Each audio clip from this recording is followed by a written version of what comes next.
Whether you believe in the paranormal or not, we are all fascinated by the mysteries surrounding ghosts in one way or another. In recent years, rapid advancements in technology have allowed us to capture far more compelling and higher quality paranormal occurrences, providing better evidence to support the legitimacy of ghosts' existence.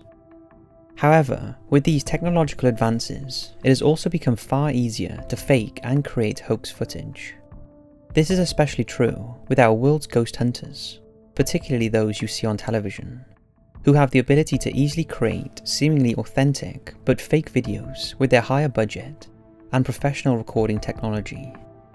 Ghost hunters faking footage is sadly a far too real occurrence, and is a big step backwards in providing whether ghosts are real or not, for it creates mistrust and doubt, leading people to believe ghosts are fake. In most cases, ghost hunters fake footage for nothing more than entertainment purposes, which is especially inappropriate, for they are supposed to be the most trustworthy and credible source as professional paranormal investigators. Fortunately, sometimes ghost hunters take the hoax too far, and people are easily able to pick apart the footage and label it as fake. So here are 5 times ghost hunters were caught faking footage, because like I said, in debunking the fakes, it leaves us one step closer to the truth. So hit those lights, sit back, and enjoy. Ghost Asylum Preston Castle Flashlight Session. Ghost Asylum was a paranormal TV show which followed a ghost hunter team named the Tennessee Wraith Chasers, and at the time of the show's run, it was one of the most popular of its kind, with some crediting Ghost Asylum as the most credible and honest paranormal TV series to date. However, skeptics have still been able to debunk some of the team's evidence of ghostly interactions, the most notable being the Preston Castle Flashlight Session in 2016. In this episode, the Tennessee Wraith Chasers were at a former boys' reform penitentiary in Lone, California, a school built in 1890 for convicted criminal boys as a rehabilitation alternative to adult prison.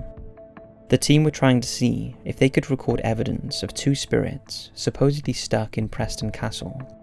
One of Anna Corbin, a housekeeper at the school, whom was brutally bludgeoned to death by 2 boys who broke into her room, and another, Samuel Goins, who was shot in the back and killed during an attempt to escape. After hearing an unexpected noise and tracing it to a certain room, the team decided to host a flashlight session, a method of placing a torch in the middle of the room and offering it as a way for spirits to communicate with the investigator, switching it on and off to answer questions. Take a look. Was that somebody back here? Whoa. Whoa. Is there somebody back here? That was loud. It came from back here, right? Yeah. Jim, is that you, buddy? Anna? Hello?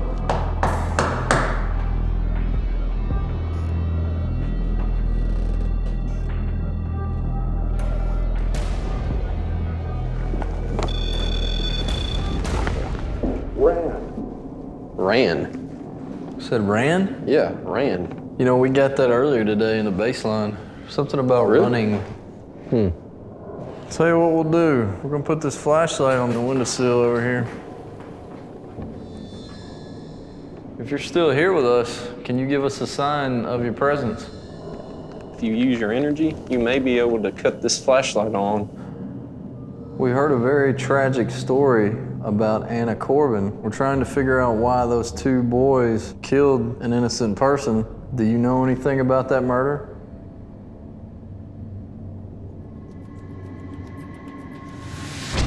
Whoa. Oh, hey.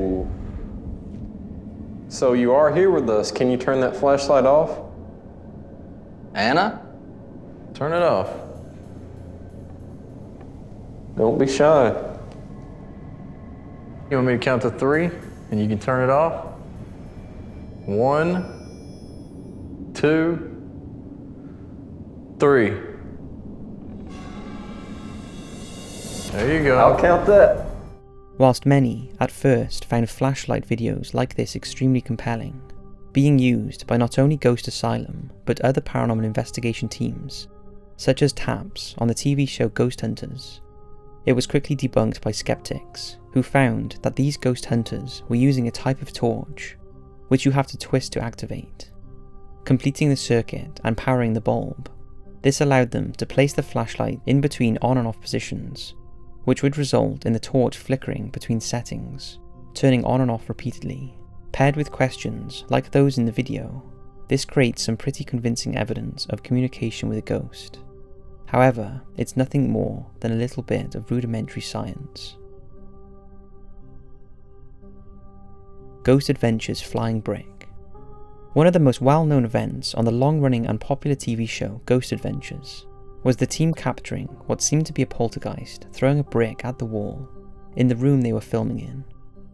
The episode was recorded at the Goldfield Hotel in Goldfield, Nevada, a historical, classical revival hotel built in the booming gold town in 1907, and at the time of its opening, it was the most prestigious and classy hotel in the state.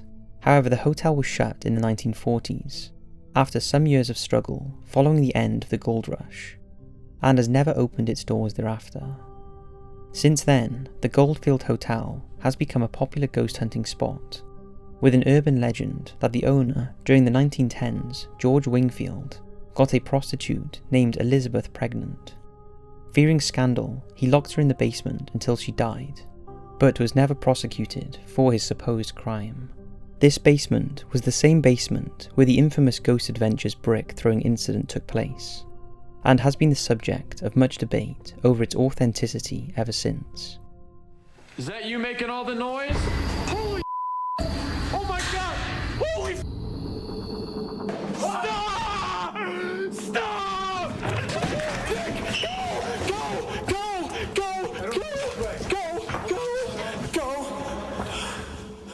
The video is certainly very persuasive, especially when taking into account how real the reactions of the investigators are. Despite this, after months of investigating, debunkers came to the conclusion that the video was in fact staged. A debunking group known as TAPS argue that the brick was in fact a composite imitation made from styrofoam attached to a string which was quickly pulled to one side of the room.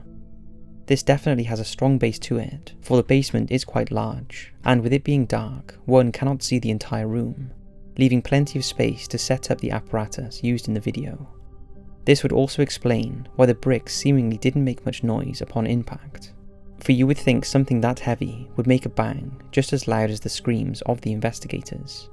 Many, however, believe that the reaction was too real for the video to be faked, and that maybe only a few of them were in on it. What do you think? East Riddleston Hall Ghost.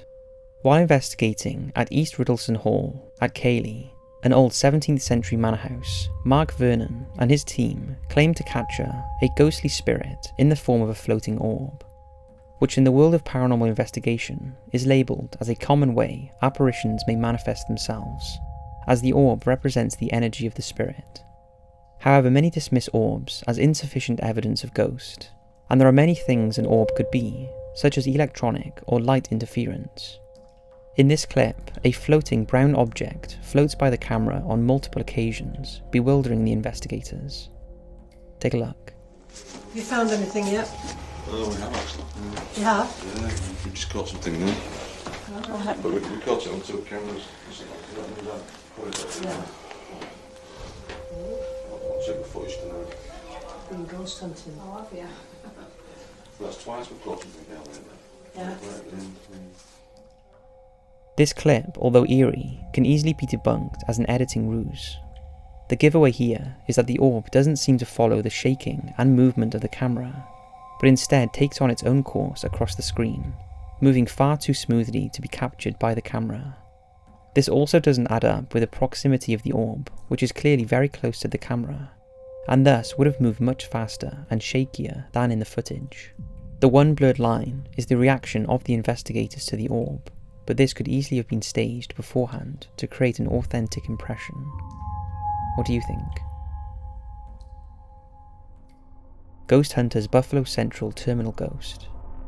For their Season 6 Halloween special, the TAPS team of the TV show Ghost Hunters did a 6-hour live stream in which they explored the Buffalo Central Terminal, a huge abandoned Art Deco train station, which has been unoccupied for 30 years, and has, as a result, become one of the most interesting places in America for paranormal investigation, due to the eerie, derelict state of the building.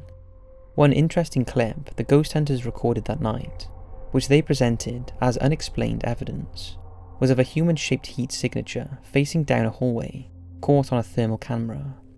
What makes this video interesting is that another normal camera on night vision, placed roughly in the same place, did not capture anything. Take a look. A figure walking across the 3rd floor hallway, bright and bold on the thermal imager, but invisible to the DVR camera. Evidence of the paranormal on the 3rd floor in 2008. The ghost hunters together were not able to come up with an explanation of why the normal camera failed to capture any movement, when you can clearly see something on the thermal camera. Yet viewers quickly came up with an explanation. You cannot see the figure in the regular video because the two cameras are clearly at different angles. The figure was actually out of view for the camera recording normal footage. Now this could have been an honest mistake, but one would think that TAPS, with their experience, would have been able to easily solve this occurrence.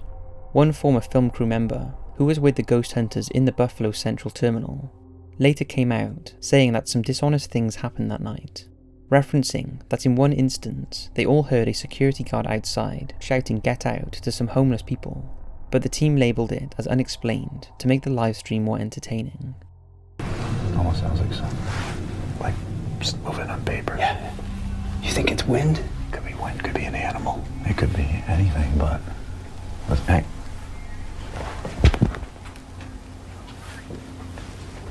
Yeah, listen to that. Hello? So what do you think? Was this an innocent mistake by the ghost hunters, or did they purposely falsify evidence? Ghost Adventures Shadow Hand. In 2008, the Ghost Adventures team were investigating rumours of ghost sightings at a psychiatric hospital in Cheddar Grove, New Jersey. It was then that one of the most interesting events in the show's entire run happened. A shadow hand seemingly grabbed host Zach Bacon's wrist before disappearing, after Bacon's reacted to it. At the same time, an orb of light can be seen moving across the room. It's definitely a very fascinating video. Take a look. Did you just grab that hand, dude? What? Did you just do that? What? Hand that just came right over there, dude. What? The video does seem quite real, and there does not appear to be anything immediately questionable in the clip. However, multiple debunkers have come forward with arguments for the video being faked, providing a number of factors which disprove the validity of the incident. The giveaway, they argue, stems from the fact that two cameras are recording Zach's experience, one from behind held by Aaron, and the other being held by Zach. When comparing the two videos, you can see a hand emerging by Zach only in his video, and not Aaron's. Also, Zach's shadow's distance from the unpainted bricks by the door in the two videos are of different lengths, giving some evidence that the clips were actually recorded in different takes. The biggest giveaway, however, is that the dubbed shadow hand actually emerges from Zach and does not grab him. In the video, you cannot see his left shoulder, leading debunkers to believe that this was done on purpose, so as not to reveal that the shadow hand was in fact Zach's own hand, and this was all an intricate hoax. I love the Ghost Adventures show, and I'd love to hear your thoughts on this one. So that's 5 times ghost hunters were supposedly caught faking footage. By letting everyone know these, it brings us one step closer to the truth. Thanks for watching, and I'll see you in the next video.